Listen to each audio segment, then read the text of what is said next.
A $568,000 painting, a yacht, a few houses, and some bras? Who got Natalie Wood's possessions after she died? And why is this a case that refuses to rest? Natalie Wood first shot to fame as a child actress, starring in classics like Miracle on 34th Street. Her career continued from one strong project to the next, with hits like West Side Story and Rebel Without a Cause.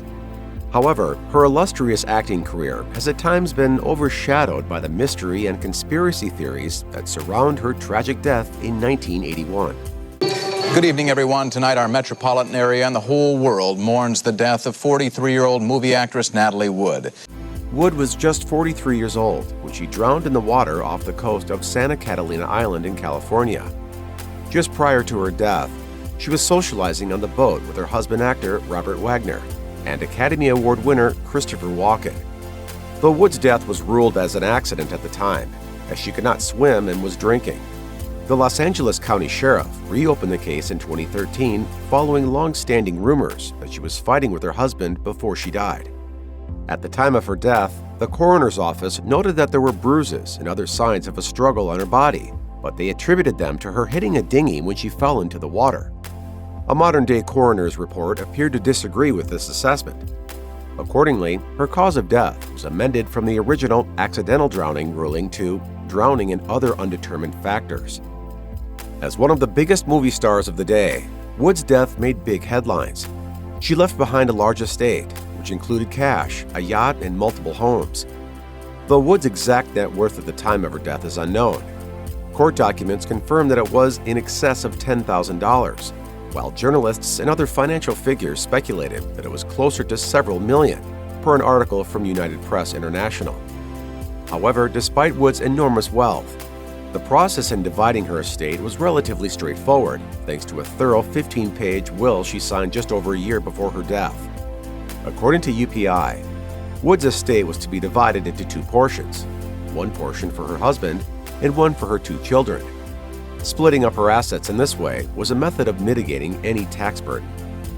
In addition to his half of the estate, Robert Wagner also received the Bonar oil painting entitled The Three Ages Maternity, plus possession of automobiles and furniture. Wood's daughters also each reportedly received a painting, though the particular pieces of art were not specified. Last but not least, Wagner also inherited Wood's jewelry.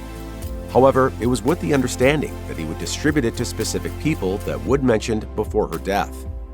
Wood also bequeathed a number of things to her other family members. She left all of her clothing, including her luxurious furs, to her younger sister, Lana. To her older sister, Olga, she opted for a simple lump sum of $15,000, which is the equivalent of around $50,000 today when adjusting for inflation. In addition, Wood had made sure to provide for her mother, Maria Gurdon, by ensuring her an annual income of between $7,500 and $12,000. This was to be deducted from the income earned from her children's trust. She also gave her stepdaughter, Catherine Wagner, an estimated 10% of her biological children's trust. However, while these bequeathals were generous, not everyone was happy. According to the New York Daily News, Lana Wood showed up to claim her inheritance even before the will was read, and she allegedly took every single piece of clothing, including Wood's bras. Before her death, Natalie helped financially support her younger sister, and it seems that when that stopped, Lana had to resort to another method of income, a salacious tell-all book. Lana's book was viewed as so full of gossip that when it published in 1984, both hers and Wagner families cut her off. But Lana Wood wasn't finished with leveling accusations, and decades later claimed that Wagner killed her sister. Somebody's lying. Somebody hurt her. Somebody's hurting all of us. The questions about Wagner's culpability in his wife's death raised serious issues. Chief among them were whether he should have inherited Wood's money. Most states are governed by what are colloquially known as Slayer rules, which prohibit anyone involved with the murder of a person from inheriting any part of that person's estate.